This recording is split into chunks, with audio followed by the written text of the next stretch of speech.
Athens was once the pulse of the ancient world, a city radiant with confidence, adorned in marble, governed by law, guided by gods. It was the mirror through which all other cities gauged their civility. To be Athenian was to belong to the vanguard of human possibility, citizen of a polis that birthed philosophy, drama, democracy. But the plague did not knock. It arrived uninvited, unannounced, and undetectable. At first, life carried on as usual. Tribunals debated, markets bustled, priests lit incense to Apollo. But then the coughs began, the fevers, the silence. By the time anyone realized what was happening, it was already too late. The city began to lose its memory, not of facts or names, but of itself, of what it meant to be Athens. Rituals fell away, festivals vanished, the Acropolis stood quiet. This was not the slow erosion of war or the siege of a foreign power. This was a collapse from within, of customs, meaning, and moral coherence. A spiritual implosion triggered not by swords, but by something more invisible, more intimate. Fear. Fear does not burn like fire. It rots, it sinks beneath the skin and makes the soul forget its shape. Thus began the true devastation of the Plague of Athens, not in the body count, but in the disappearance of conscience. It began in the Piraeus, Athens' busy port, where ships arrived with goods, and something more. No trumpet heralded the invasion. It did not wear armor. It needed no strategy, only breath and touch. Thucydides described it with the cold precision of a historian and the intimacy of a survivor. Sudden fevers, inflamed eyes, sore throats that bled, coughing fits, vomiting, ulcers, spasms. The body rebelled against itself. The disease moved faster than news of it. People collapsed in the streets, died in their homes, sometimes surrounded by family, sometimes utterly alone. The infected would be drenched in sweat, their skin burning while their souls grew numb. Some leapt into wells to cool themselves. Others wandered, delirious and naked, through the agora. Some died quickly, others lingered in torment. Doctors caught it from their patients. Families collapsed together in silence. The strong and the virtuous died beside the weak and the wicked. It spared no type, honored no god, obeyed no pattern. What terrified most was not the pain, but the randomness. One could be laughing in the morning, burning by noon, gone before sunset. And those who tended to the sick, they often joined them. Friends abandoned friends. Children were left beside the corpses of their parents. Corpses lay unburied in alleyways, the smell of decay becoming the scent of the city. This randomness eroded all sense of meaning. In the face of chaos, plans became foolish, prayers felt hollow, and the question no longer became how to live, but how long. In Athens, the enemy had no face, no army, no flag, and that made it all the more unstoppable. It killed the body with fire, but it killed the city with confusion. Even the gods went silent. The sacred temples of Athena and Apollo, once filled with hymns and offerings, now echoed with absence. The priests, those who had once mediated between mortals and immortals, fell ill like everyone else. Some died clutching incense, others vanished entirely. Religious rites, so essential to Athenian identity, became logistical burdens. Who could sing the funeral dirge when half the chorus was already dead? Who could bury the dead when there were no hands left to dig? Funerals became hurried, then neglected, then forgotten. Corpses burned in makeshift pyres or left in piles. The rituals meant to guide the soul to the afterlife were bypassed. The line between human and animal death blurred. The oracles were silent. The sacred flames extinguished. Pilgrimages ceased. It was not disbelief that hollowed out religion, but desperation. Even the pious, seeing the gods offer no protection, turned inward, and those who had once feared divine wrath began to fear only disease. Faith became irrelevant, not rejected, just outpaced by crisis. What replaced it was not atheism, but instinct, hunger, thirst, survival. The ethical scaffolding that had upheld Athenian order cracked in silence. When the divine withdrew, or seemed to, so too did the people's sense of obligation to anything beyond the self. The gods were not overthrown, they were forgotten in the rush to survive. With the gods silent and laws unenforced, something darker emerged, the illusion of freedom. No longer bound by ritual or fear of judgment, Athenians began to chase pleasure with abandon. If tomorrow was uncertain, why not take today for oneself? Mansions were broken into, grain hoarded, wine stolen. Robbery was not seen as crime but as cleverness. Selfishness became rational. Men who had once spoken in the assembly now whispered about looting neighbors. Women who had honored the gods now mocked them. The old ways were not debated, they were discarded.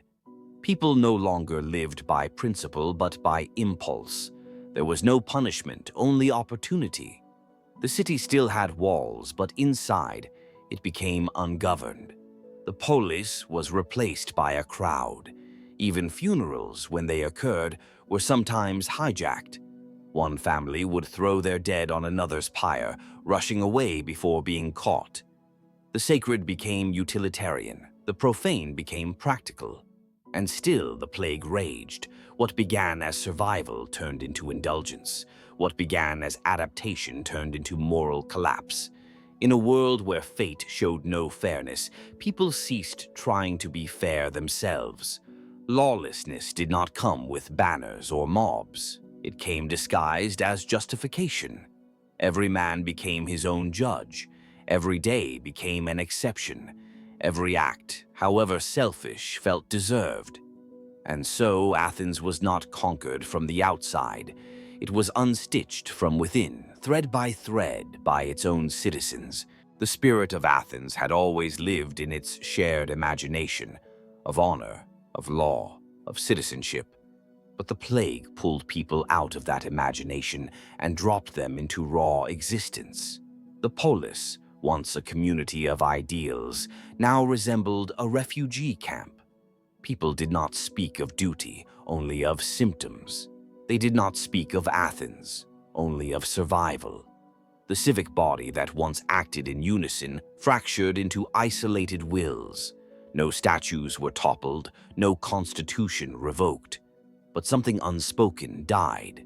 A sense of who they were as a people dissolved. What remained was biological, mouths to feed, bodies to shelter, fevers to manage. The abstract identity of Athenian gave way to the concrete identity of the sick, the grieving, the desperate. It was the great irony. The city that celebrated virtue above all, sophrosyne, justice, moderation, collapsed not in siege but in panic. Not at the hands of its enemies, but in the fevered hands of its citizens. And when the fever finally passed, the scars it left were not only on the body, but on the soul of the city itself. A soul that once asked, "What is the good?" now whispered, "What's the point?" We like to think we are different. We have antibiotics, algorithms, public health dashboards, emergency protocols. We have data, connectivity, contingency plans. But no spreadsheet measures fear. No algorithm calculates grief. And no amount of modernity immunizes the human mind from panic. When crisis struck us, though shaped differently, it echoed ancient chords. The symptoms changed. The software changed. The species did not. Like Athens, we witnessed the erosion of patience, the fraying of social trust, the quiet collapse of customs that once felt immovable. Some of us rushed to help, others rushed to hoard. Some found solace in ritual, others found excuses to abandon it.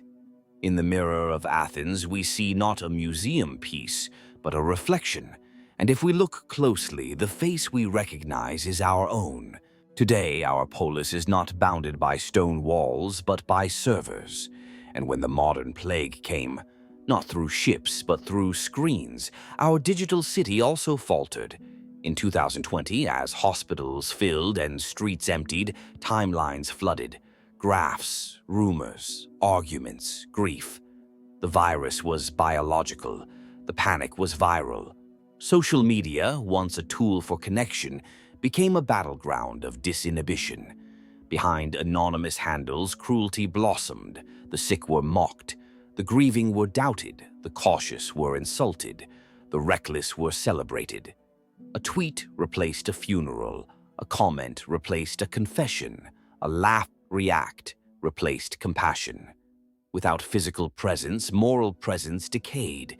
Detachment enabled or denial. Screens became shields against empathy. We did not abandon religion, but we replaced rituals with trends. Mourning was outsourced to hashtags. Outrage became entertainment, and amid it all, silence became suspect. The ancient Athenians fled temples. We fled nuance. The same logic emerged. If death is random, why not indulge? If no one knows what's true, why not say anything? If everyone's angry, why not be crueler? The digital agora turned into noise, and though no one burned bodies in the streets, something sacred still died, the idea that even in panic we might be kind. Athenian decay was physical, ours is spectral, etched in pixels, scrolled in apathy, forgotten in seconds. But the moral erosion is the same. There is a difference between a community and a crowd. A community listens. A crowd reacts. A community debates. A crowd surges. A community is bound by shared norms. A crowd is driven by shared impulses. Athens, once a community of citizens, became a crowd of survivors. The polis, that delicate balance of rights and responsibilities, dissolved into instinct and isolation. In modern times, we too mistook our digital platforms for communities. We called them forums, networks, conversations. But under stress, they behaved like crowds. Algorithms amplified emotion, not understanding. Virality rewarded extremes, not nuance. Like ancient Athens, our systems rewarded reaction over reflection. The public square became a stampede. We were citizens once, users now. We scroll, we swipe, we signal, we scream. But rarely do we deliberate. Rarely do we wait. Rarely do we withhold judgment. And just as Athens mourned the loss of its civic soul, we too must ask, when the platform becomes a crowd, what part of us disappears? Is it our patience, our curiosity, our conscience, or is it simply the ability to recognize each other as human? Thucydides wrote of men who forgot the rules of law and religion. But in our age, we must ask, have we forgotten the rules of attention and of care? Thucydides was not writing a morality tale. He offered no heroes, no divine punishments, no cosmic justice. He wrote what he saw, the fall of a great city, undone not by foreign blades, but by its own frightened hands. His warning was not about germs, it was about choices. Fear, he shows us, shrinks time. It compresses the future into a frantic now. When the horizon collapses, so does responsibility. Why be just when you may not live to see justice returned? Why be merciful when no one may remember your kindness? The plague did not create these questions. It exposed how quickly we abandon the answers. Thucydides' Athens teaches that the collapse of moral order is not a thunderous event. It is incremental. A skipped ritual, a stolen loaf, a silenced voice, 1,000 private justifications until no one remembers what public virtue looked like. He reminds us that civilization is not just buildings and ballots. It is restraint. It is memory. It is the invisible agreement that, even when afraid, we will not become animals. And that warning did not expire with the Peloponnesian War. It echoes still wherever humans meet fear and must choose between instinct and principle. The lesson is cruel in its simplicity. Death does not break us. Fear does. And once we justify anything, because it's an emergency, because it's a crisis, we make a habit of that justification. Until crisis becomes character. The Plague of Athens was not just a moment in history. It was a mirror held up to all human eras, including ours. We now know what they felt: confusion, helplessness, fatigue. But more importantly, we've seen what they revealed. Not monsters, not martyrs, but people capable of greatness and of surrender. Crisis does not invent character. It reveals it. Some Athenians buried the dead with reverence, even while sick. Others stole from their neighbors while still warm. Some citizens kept the flame of virtue alive, even when the gods seemed gone. Others used the darkness as cover to become something else entirely. So too with us. The line between decay and dignity is thin. It is drawn daily in quiet moments, in how we speak to the fearful, in what we amplify online, in the rituals we choose to keep or discard. There will be more plagues, not just of disease, but of disinformation, of division, of moral fatigue. The lesson of Athens is not how to avoid them, but how to remain ourselves when they come, because the greatest danger in any crisis is not the loss of life, it is the loss of what makes life worth living.